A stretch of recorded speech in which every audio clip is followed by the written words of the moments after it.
Viewers, जो cellular respiration होती है ये दो किस्म की होती है, anaerobic and aerobic respiration. Anaerobic respiration occurs in the absence of oxygen and aerobic respiration occurs in the presence of oxygen. Anaerobic and anaerobic respiration में एक प्रोसेस कॉमन होती है, that is glycolysis, that is the break down of glucose. It can occur in the presence of oxygen or in the absence of oxygen. जब glucose break down होता है उसके बाद जो एरोबिक रेस्पिरेशन होती है, it enters into the next stage और next phase of respiration, that's known as Krebs cycle. In this video, we are going to learn about the Krebs cycle. This is M. Aslam and you are watching your favorite channel, Science Wala. जो ग्लाइकोलिस होती है, it occurs in the cytoplasm. उसके बाद pyruvate बनता है या pyruvic acid. उसके बाद जो ये पायरुवेट है या pyruvic acid, it enters into the mitochondria or mitochondrial matrix where the Krebs cycle takes place. जो Krebs cycle है, it is named after the scientist, German born British biologist Hans Krebs. उसके नाम पे इसको नाम दिया गया Krebs साइकिल, क्योंकि उसने उसको डिस्कवर किया था 1937 में, जिसके लिए फिर उसको नोबेल प्राइज भी मिला था. जो Krebs साइकिल है इसको हम दूसरा नाम भी बोलते हैं हम साइट्रिक एसिड साइकिल, क्योंकि इसमें जो पहला प्रोडक्ट बनता है दैट इज साइट्रिक एसिड. और साइट्रिक एसिड में 3 कार्बोक्सिलिक एसिड ग्रुप्स होते हैं, इसलिए हम इसको और एक नाम बोलते हैं हम ट्राई कार्बोक्सिलिक एसिड साइकिल और TCA साइकिल. जो Krebs साइकिल है, it is a closed pathway of enzyme control reactions.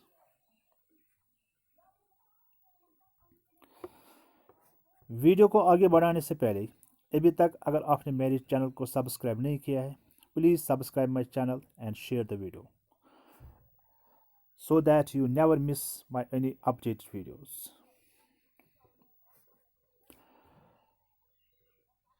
जब ग्लाइकोलिसिस होती है जिसमें ग्लूकोज ब्रेक डाउन होता है, तो वहाँ पे 2 मॉलिक्यूल्स बनते हैं पायरुवेट के या pyruvic acid. 1, this is the second. Both in aerobic in anaerobic respiration. अब जब ग्लूकोज ब्रेक डाउन हो गया इनटू पायरुवेट, अब यहाँ पे 2 पॉसिबिलिटीज़ है. अगर एनएरोबिक कंडीशंस होती है तो 2 पॉसिबिलिटीज़ है, या तो ये फर्मेंटेशन के प्रोसेस के ज़रिए से इथेनॉल और कार्बन डाइऑक्साइड में चेंज हो जाएगा और some amount of energy release करेगा, या तो ये lactic acid and carbon dioxide release करेगा and releases little amount of energy. अगर कंडीशंस एरोबिक होंगे तो ये कन्वर्ट होता है 2 एस्टिल कोएंजाइम में एरोबिक कंडीशंस में, and it enters into the citric acid cycle and it also release carbon dioxide in the water. ये जो ये एरोबिक रेस्पिरेशन होती है, जब ये Krebs साइकिल में एंटर होता है तो ये होती है यूकैरियोटिक सेल्स में, एनिमल एंड प्लांट सेल्स में, अंडर एरोबिक कंडीशंस. मगर इस वीडियो में सिर्फ हम Krebs साइकिल का जिक्र करेंगे, एरोबिक कंडीशंस. जो एनारोबिक कंडीशन है वो आने वाले वीडियोस में हम डिस्कस करेंगे. और एक पॉइंट, जो ये Krebs साइकिल है, it is a common path for carbohydrates, fats and proteins. जो फैट्स होते हैं by the process of beta oxidation they get converted into the acetyl coenzyme ए। और जो प्रोटीन्स होते हैं जो अमीनो एसिड्स के बने होते हैं, by the process of deamination they also get convert into the first pyruvic acid then acetyl coenzyme A. तो फिर चाहे फैट्स हो, कार्बोहाइड्रेट्स या proteins, it is a common pathway for all the three. और फिर ये acetyl coenzyme A it enters in the Krebs cycle, जहाँ पे कार्बन डाइऑक्साइड रिलीज होता है and some amount of ATP. Most important point, जो Krebs cycle है it is completed in 8 reactions. It is 8 step chemical reaction, it is 8 step cycle. और जो इसके लिए एंजाइम चाहिए they are present in the mitochondrial matrix. जो mitochondria का matrix होता है उसमें ये प्रेजेंट होती है एंजाइम्स। 7 एंजाइम तो माइटोकॉन्ड्रियल मैट्रिक्स के अंदर होते हैं, मगर एक एंजाइम है क्रेब्स साइकिल का जिसका नाम है succinate dehydrogenase marker enzyme which is located in the inner mitochondrial membrane. जो माइटोकॉन्ड्रिया की इनर मेम्ब्रेन होती है ये इसी पे लोकेट होता है।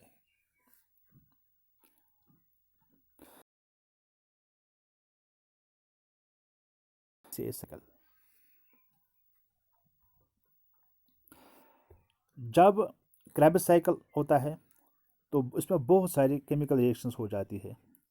तो कहीं पे हाइड्रेशन, कहीं पे डिहाइड्रेशन, कहीं पे डीकार्बोजिलेशन। मैंने उनको पहले ही डिफाइन किया, यहाँ पे आप इनको देख सकते हैं, वीडियो को पॉज करके इनको आप पढ़ सकते हैं, उनको समझ सकते हैं। वहाँ पे भी मैं डिस्कस करूँगा ये। आप देखिए, जब ग्लाइकोलिसिस होती है that is the breakdown of glucose, it produces 2 pyruvate molecules or 2 pyruvic acid molecules. This is one, this is another. अब ये एंटर करेगा क्रेब्स साइकिल में, मगर ये डायरेक्टली नहीं जाता है क्रेब्स साइकिल में। पहले वहाँ पे लिंक रिएक्शन हो जाती है जो मैं अभी डिस्कस करने जा रहा हूँ। मगर और एक पॉइंट, जब 2 मॉलिक्यूल्स एंटर होते हैं, फॉर एग्जांपल ये एक मॉलिक्यूल एंटर हो गया माइटोकॉन्ड्रिया में, अब इसने क्रेब्स साइकिल शुरू किया तो ये अपना साइकिल कंप्लीट करेगा। इसमें कार्बन डाइऑक्साइड रिलीज़ करेगा, एटीपी रिलीज़ करेगा, कोएंजाइम्स रिलीज़ करेगा रिड्यूस्ड फॉर्म में। और जो दूसरा मॉलिक्यूल है वो अपना साइकिल कंप्लीट करेगा और वहाँ पे भी carbon dioxide, ATP in the form of reduced form. तो आप देखेंगे यहाँ पे 2 क्रेब्स साइकिल होते हैं after the glycolysis because 2 pyruvates are produced और 2 क्रेब्स साइकिल होते हैं और दोनों साइकिल्स में एनर्जी रिलीज होती है एटीपी फॉर्म में, कार्बन डाइऑक्साइड रिलीज होता है। क्योंकि दोनों का मैकेनिज्म कॉमन है तो हम एक ही को समझेंगे और उसका जो प्रोडक्ट है उसको 2 से मल्टीप्लाई करेंगे। वन मोर पॉइंट, जब ग्लाइकोलिसिस में पायरुविक एसिड प्रोड्यूस होता है वो डायरेक्टली एंटर नहीं करता है माइटोकॉन्ड्रिया में। पहले वहाँ पे एक रिएक्शन होती है जिसको कहते हैं लिंक रिएक्शन। ये लिंक रिएक्शन क्या होती है? इस लिंक रिएक्शन में जो पायरुवेट होता है या पायरुविक एसिड होता है विच इज़ अ 3 कार्बन कंपाउंड, इसमें 3 कार्बन होते हैं, इसकी 2 प्रोसेस हो जाती है। एक होती है डीकार्बोजाइलेशन, दूसरी होती है oxidation. Decarboxylation means removal of carbon dioxide. यहाँ पे देखिए आप, this is the chemical formula of pyruvate और पायरुविक एसिड। इसमें सबसे पहले CO2 बाहर निकलता है, that is CO2 carbon dioxide. ये देखिए कार्बन डाइऑक्साइड बाहर आ गया and removal of carbon dioxide is called decarboxylation. Number second, वहाँ पे ऑक्सीडेशन भी हो जाती है। वहाँ पे oxidation means addition of oxygen and removal of hydrogen. यहाँ पे ऑक्सीजन तो ऐड नहीं होता है, इंस्टेड हाइड्रोजन इज रिमूव्ड। जो हाइड्रोजन है इसको एक्सेप्ट करता है NAD, एक कोएंजाइम जिसका फुल फॉर्म है nicotinamide dinucleotide, and it gets reduced to NADH। तो NADH मॉलिक्यूल बनता है as a coenzyme. NADH plus H positive, sorry NADH plus H positive produce होता है। तो एक ऑक्सीडेशन हो गई, दूसरी डिकार्बोजाइलेशन हो गई। तो इसको हम जॉइंटली कह सकते हैं ऑक्सीडेटिव डिकार्बोजाइलेशन भी कह सकते हैं। और उसके लिए जो एंजाइम रिक्वायर होता है that is pyruvate dehydrogenase.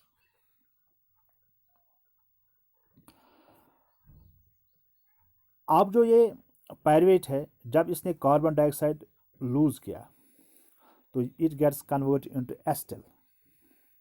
एस्टल is CH3CO, या हम ऐसे कहते हैं acetyl is a compound with और मॉलिक्यूल विथ 2 कार्बन्स।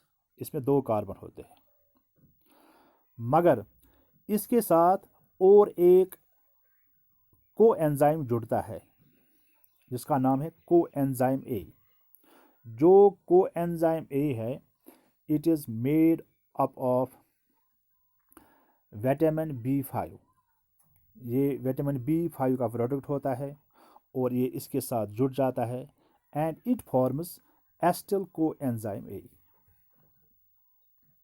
अब जो ये एस्टल कोएंजाइम A है it enters the Krebs cycle, और क्रेब्स साइकिल एस्टल कोएंजाइम से शुरू होता है, नॉट विथ पायरुविक एसिड।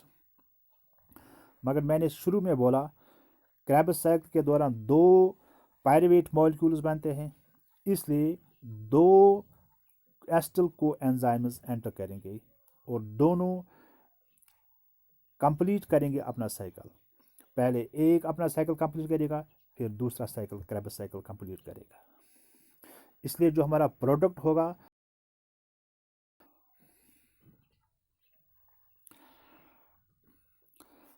अब देखिए, जो हमारे पास जो ये क्रेब्स साइकिल है it is a step of 8 reactions. सबसे पहले हमारे पास क्या बनता है acetyl coenzyme A which is a 2 carbon compound. जो ये 2 कार्बन कंपाउंड है ये एंटर करता है साइकिल में और उनको ऑक्सीडेशन हो जाती है। मैं आपको एक एग्जांपल के जरिए इसको ऐसे समझाऊंगा।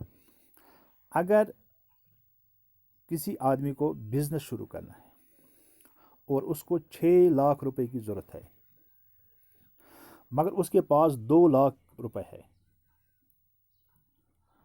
तो उसको या तो बिजनेस बंद करना है या इसको किसी और से 4 लाख रुपए लोन पे लेने हैं ताकि वो बिजनेस शुरू करे। Same is the case here. जो एस्टल कोएंजाइम है इसके पास 2 कार्बन है, मीन्स 2 कार्बन मीन्स आप 2 लाख रुपए समझो। अब इसको और 4 लाख रुपए चाहिए अपने बिजनेस शुरू करने के लिए। तो क्रेब्स साइकिल में जो माइटोकॉन्ड्रियल मैट्रिक्स होता है वहाँ पे इसका फ्रेंड होता है, या बैंक कहेंगे हम, जिसका नाम है ऑक्सैलोएस्टेट या ऑक्सैलोएस्टिक एसिड। ये पहले से वहाँ पे प्रेजेंट होता है और it is a 4 carbon compound. ये इसको 4 लाख रुपए उधार देता है, लोन देता है। तो ऑक्सैलोएस्टेट 4 carbon compound and acetyl coenzyme 2 carbon, ये दोनों ज्वाइन होते हैं और एक प्रोसेस करते हैं जिस प्रोसेस को कहते हैं हम condensation. Condensation is a reaction in which 2 molecules combine to form a large single molecule. और जो ये मॉलिक्यूल होता है इसका नाम है साइट्रेट और साइट्रिक एसिड। विच 6 कार्बन कंपाउंड। और जो ये साइट्रेट है या citric acid, it is the first compound of the Krebs cycle acid cycle. और उसके लिए जो एंजाइम रिक्वायर होता है that is citrate synthase, citrate synthase. और जो ये कंडेंसेशन है it occurs in the presence of oxygen, sorry water, water भी इन्वॉल्व होता है। और एक पॉइंट, जो ये साइट्रिक एसिड होता है इसके अंदर 3 कार्बोजाइलिक एसिड ग्रुप्स होते हैं। देखिए आप यहाँ पे ये साइट्रेट है, इसके पास पहला एक, दूसरा, तीसरा, तो इसके अंदर 3 कार्बोजाइलिक एसिड होते हैं, इसीलिए इसको कहते हैं ट्राई कार्बोजाइलिक एसिड। इसीलिए हम क्रेब्स साइकिल को तीसरा नाम भी बोलते हैं, ट्राई कार्बोजाइलिक एसिड साइकिल और TCA साइकिल।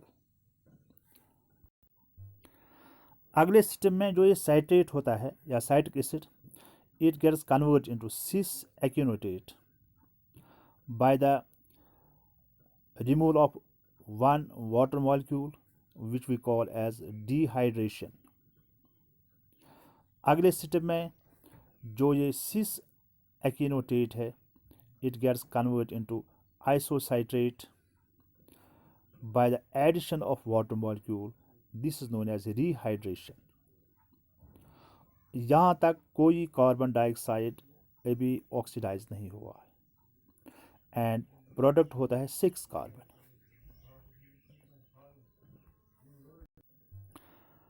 उसके बाद जो ये डी आइसोसाइट्रेट 6 कार्बन कंपाउंड है it gets converted into the next compound alpha ketoglutarate which is a 5 carbon compound. और उसके लिए जो एंजाइम चाहिए दैट इज आइसोसाइट्रेट डीहाइड्रोजनेस। जब डी आइसोसाइट्रेट कन्वर्ट होता है अल्फा ग्लूटरेट तो वहाँ पे डीकार्बोजाइलेशन होती है, एक कार्बन डाइऑक्साइड रिमूव होता है and removal of carbon dioxide is called decarboxylation. यहाँ पे ऑक्सीडेशन भी होती है, हाइड्रोजन रिमूव होता है which is accepted by NAD। NAD इसको एक्सेप्ट करता है और इसको रिड्यूस करता है NADH प्लस H पॉजिटिव में। तो यहाँ पे डीकार्बोजाइलेशन भी हो गई और ऑक्सीडेशन भी हो गई। तो आपने देखा पहले 6 कार्बन थे, after the removal of after the decarboxylation अब हमारे पास 5 कार्बन कंपाउंड है दैट इज अल्फा कीटोग्लूटरेट। उसके बाद जो अल्फा कीटोग्लूटरेट है 5 carbon compound it gets converted into the 4 carbon compound that is succinyl coenzyme A. उसके लिए जो एंजाइम रिक्वायर्ड होता है that is alpha ketoglutarate dehydrogenase. इस सेटअप के दौरान हमारे पास और एक कार्बन डाइऑक्साइड निकलता है that is known as decarboxylation and oxidation भी होती है, हाइड्रोजन रिमूव होता है which is accepted by NAD and it gets reduced into NADH plus H positive.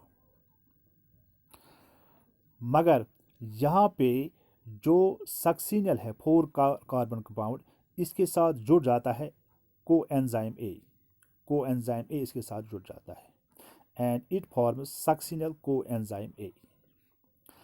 अगर हम देखेंगे जो हमारी प्रोसेस है वो यहाँ पे कंप्लीट हो गई क्रेब्स साइकिल। सर अभी तो हमारे पास और भी स्टेप्स है। अगर आप देखेंगे हमारे पास 2 कार्बन थे जो हमें ऑक्सीडाइज करने हैं। आपने देखा यहाँ पे एक डीकार्बोजाइलेशन हो गई, एक कार्बन डाइऑक्साइड निकला when the isocitrate got converted into alpha ketoglutarate and alpha ketoglutarate got convert into succinyl coenzyme A, तो दूसरा कार्बन डाइऑक्साइड निकला। तो दोनों कार्बन जो हमारे पास थे वो ऑक्सीडाइज हो गए। मगर अब हमारे पास जो भी प्रोडक्ट होंगे या इंटरमीडिएट्स होंगे, उन सब में 4 कार्बन होंगी, कोई डिकार्बोजिलेशन नहीं होगी, क्योंकि जो हमने 4 कार्बन लिए हैं ऑक्सिलरी स्टेट से इसको वापस करने हैं, तो उसके आगे आप देखेंगे कोई डिकार्बोजिलेशन नहीं होगी। अब नेक्स्ट स्टेप में जो सक्सिनल कोएंजाइम ए है, ये इस कोएंजाइम को लूज करता है, और यहाँ पे एक इम्पोर्टेंट पॉइंट बनता है, यहाँ पे पहली बार आप देखेंगे क्रेब्स साइकिल में डायरेक्टली जीटीपी बनता है या एटीपी बनता है। इसको कहते हैं हम substrate level phosphorylation, substrate level phosphorylation. Substrate level phosphorylation में जो सक्सिनल कोएंजाइम है या सबस्ट्रेट होता है वो डोनेट करता है फॉस्फेट, उसको कहते हैं हम सबस्ट्रेट लेवल फॉस्फोराइलेशन। यहाँ पे एक जीडीपी के साथ जुड़ता है और बनाता है जीटीपी। जीटीपी समझो आप, it is a cousin of ATP. ये फाइनली कन्वर्ट होता है इनटू एटीपी। चाहे जीटीपी कुछ बुक्स में लिखा है, कुछ में लिखा है ATP, that is the same. और जो कोएंजाइम होता है वो रिलीज हो जाता है, और जो सक्सिनल कोएंजाइम है उसने कोएंजाइम रिलीज किया और सबस्ट्रेट लेवल फॉस्फोराइलेशन हो गई। क्रेब्स साइकिल में ये वाहिद स्टेप है, ये बहुत एग्जाम में पूछा जाता है। When succinyl coenzyme is converted into the succinate, यहाँ पे सबस्ट्रेट लेवल फॉस्फोराइलेशन होती है क्रेब्स साइकिल द्वारा। और हमारे पास सक्सिनल जो कोएंजाइम जो था इसमें 4 कार्बन थे, ये भी 4 कार्बन है, और जो इसका प्रोडक्ट है दैट इज सक्सिनेट वो भी 4 कार्बन है। और उसके लिए जो एंजाइम चाहिए दैट इज सक्सिनेट थायोकाइनेस। उसके बाद जो सक्सिनेट है it gets convert into fumarate, that is 4 carbon. मगर यहाँ पे ऑक्सीडेशन होती है, हाइड्रोजन रिमूव होता है, which is accepted by FAD and it gets convert into FADH2। और उसके लिए जो एंजाइम रिक्वायर होता है दैट इज सक्सिनेट डिहाइड्रोजनेस। उसके बाद जो फ्यूमरेट है it gets converted into malate by the hydration addition of water molecule by the enzyme fumarase. जो मेलेट है it gets converted into the oxaloacetate which is again 4 carbon compound. मगर इससे पहले यहाँ पे दोबारा ऑक्सीडेशन होती है, removal of hydrogen which is accepted by NAD, nicotinamide dinucleotide, and it gets converted और reduced to NADH plus H positive. और उसके लिए जो एंजाइम रिक्वायर होता है दैट इज मेलेट डिहाइड्रोजनेस। तो फाइनली जो हमारे पास 4 कार्बन हमने लिए थे या 4 लाख रुपए लिए थे ऑक्सिलरी एस्टेट से, वो हमने इसको वापस किए। इस तरह से एक साइकिल पूरा हुआ, और उसके बाद दूसरा साइकिल या दूसरी टर्न होगी दूसरे पायरुविक एसिड मॉलिक्यूल को पूरा करने के लिए। तो आपको याद रखना है क्योंकि 2 पायरुविक एसिड मॉलिक्यूल्स बनते हैं और फिर वो, तो यहाँ पे 2 साइकिल्स ऑपरेट होते हैं, 2 टर्न्स होती है। पहले एक पायरुविक एसिड मॉलिक्यूल अपना साइकिल कंप्लीट करता है, उसके बाद दूसरा। इसलिए जो हमारे पास प्रोडक्ट है दैट इज द डबल। चलिए लर्न करते हैं। यहाँ पे देखिए आप, हमारे पास अब जो नेट रिजल्ट है, हमारे पास जो स्टेप नंबर 3 में है उसमें आइसोसाइट्रेट गेट्स कन्वर्ट इनटू अल्फा कीटोग्लिसरेट। तो वहाँ पे आपने देखा एक NADH बनता है, और एक NADH से 3 ATPs प्रोड्यूस हो सकते हैं जब ये इलेक्ट्रॉन ट्रांसपोर्ट में एंटर करेगा in the presence of oxygen. Number 4 step, alpha ketoglutarate got convert into succinyl coenzyme. वहाँ पे एक NADH बना, और एक NADH से मैंने भी बोला 3 ATPs बन सकते हैं।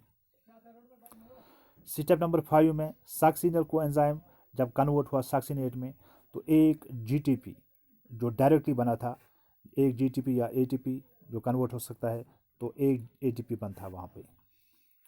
स्टेप नंबर 6 में सक्सिनेट फ्यूमरेट कन्वर्ट हुआ FADH2, तो एक FADH2 से 2 मॉलिक्यूल्स बनते हैं। ये शायद मैंने साइकिल में दिखाया, क्रेब्स साइकिल में, आप इसको यहाँ पे बार बार देख सकते, मैंने कहाँ पे, यहाँ पे NADH पूरा मैंने इसको एक्सप्लेन किया है। अब मैं आपको डिटेल्स दे रहा हूँ शॉर्ट में। स्टेप नंबर 8 के दौरान मेलेट कन्वर्ट हुआ ऑक्सिल एस्टेट में और एक NADH बना, तो एक NADH से 3 ATPs बन सकते हैं। अगर हम टोटल देखेंगे, हमारे पास टोटल 12 ATPs बनते हैं एक when one turn of Krebs cycle is completed।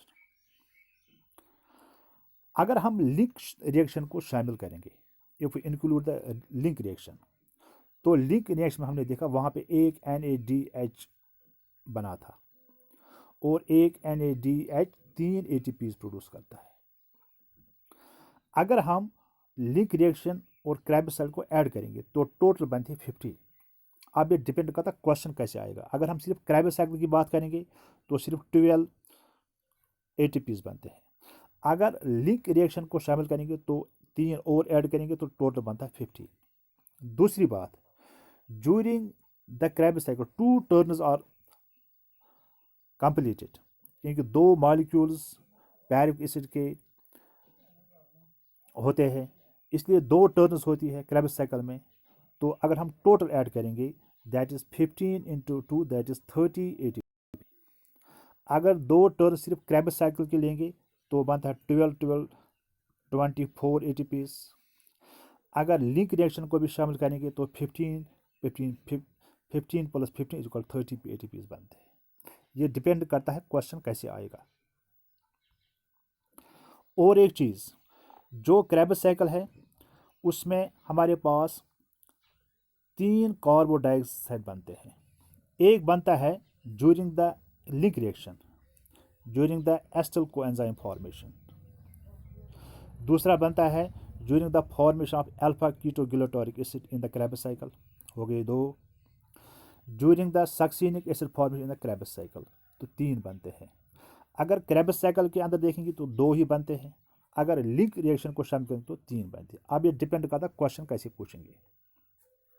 अगर हम देखेंगे ATP प्रोडक्शन टोटल, ग्लाइकोलिसिस में 6 या 8 ATPs बनते हैं, 4 to 6 ATPs बनते हैं। और जो हमने पिछले वीडियो में पढ़ी थी, जिसका मैं लिंक इसमें प्रोवाइड करूंगा डिस्क्रिप्शन में।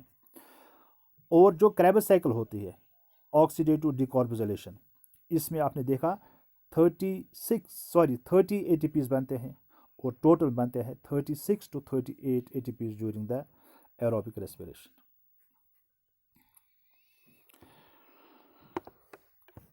जो क्रेब्स साइकिल है ये कंज्यूम करता है पायरुवेट एंड प्रोड्यूसेस 3 थिंग्स। सबसे पहले इसमें कार्बन डाइऑक्साइड प्रोड्यूस होता है। जो कार्बन डाइऑक्साइड एनिमल्स प्रोड्यूस करते हैं वो क्रेब्स साइकिल के दौरान फॉर्म होता है, जो हम इस्तेमाल करते हैं ड्यूरिंग द फोटोसिंथेसिस, प्लांट्स इस्तेमाल करते हैं during the photosynthesis. And small amount of ATP is produced. Directly आपने देखा 1 ATP बनता है, बाकी इनडायरेक्टली बनता है रिड्यूस्ड फॉर्म में। And 2 kinds of reductant molecules called NADH and FAD are produced। और एक important point, the Krebs cycle does not use oxygen, though it does stop in the absence of oxygen। जो Krebs cycle है इसमें oxygen कहीं पे भी इस्तेमाल नहीं होता, मॉलिक्यूलर ऑक्सीजन कहीं पे भी इस्तेमाल नहीं होता है, मगर इसके लिए ऑक्सीजन मस्ट है because it runs out of NAD and FAD। और ख़ासकर जो हमारे पास माइटोकॉन्ड्रिया होता है उसके लिए इलेक्ट्रॉन ट्रांसपोर्ट को कंप्लीट करने के लिए ऑक्सीजन मस्ट है। अगर वो so it occurs in the presence of oxygen, but oxygen is not used during the Krebs cycle। Now significance of TCA cycle, it provides energy in the form of ATP molecules। TCA cycle provides substrate for respiratory chain। और एक important point, जो Krebs cycle it is amphibolic pathway। What is amphibolic pathway? Means it is both anabolic as well as catabolic process. Catabolic इसलिए है क्योंकि इसमें बहुत सारी products pyruvate से ब्रेक डाउन होता है। एनाबॉलिक इसलिए क्योंकि इसमें बहुत सारे इंटरमीडिएट्स बनते हैं, प्रोडक्ट्स बनते हैं जो हम इस्तेमाल करते हैं नेक्स्ट में इलेक्ट्रॉन ट्रांसपोर्ट ट्रेन के दौरान, इसलिए ये एनाबॉलिक भी है और कैटाबॉलिक। इसलिए हम दोनों को कहते हैं it is a amphibolic pathway. ये मोस्ट इंपॉर्टेंट क्वेश्चन पूछा जाता है एग्जाम्स में। It also helps in energy expenditure. Now finally viewers, there is a mnemonic to remember Krebs cycle or TCA cycle. Can I keep some sweets for my office? This is a short trick. This sentence को याद रखना है। इसका जो पहला word है इसको आपको याद रखना है। फिर आप जैसे सी फॉर साइट्रेट, पहला प्रोडक्ट साइट्रेट बनता है, उसके बाद कन्वर्ट होता है I isocitrate, K alpha ketoglutarate, S succinyl coenzyme A, S succinate, F fumarate, M malate, and O for oxaloacetic acid. Finally, students, I have provided some MCQs which are asked in various exams. For example, Krebs cycle is also called as चार option है, right is the D. फिर है question number 2, question number 3, इसी तरह question number 4, 5, question number 6, question number 7, 8, 9, 10, question 11, 12, 13, 14, 15, 16, 17, 18, 19, question number 20.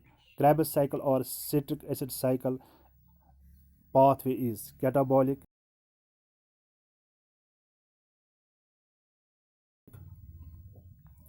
Here I have also provided the answer key for these questions. आप इसको देख सकते हैं। Thanks for watching. Please subscribe my channel and write your comments in the comment section. See you in the next video. Till then, goodbye.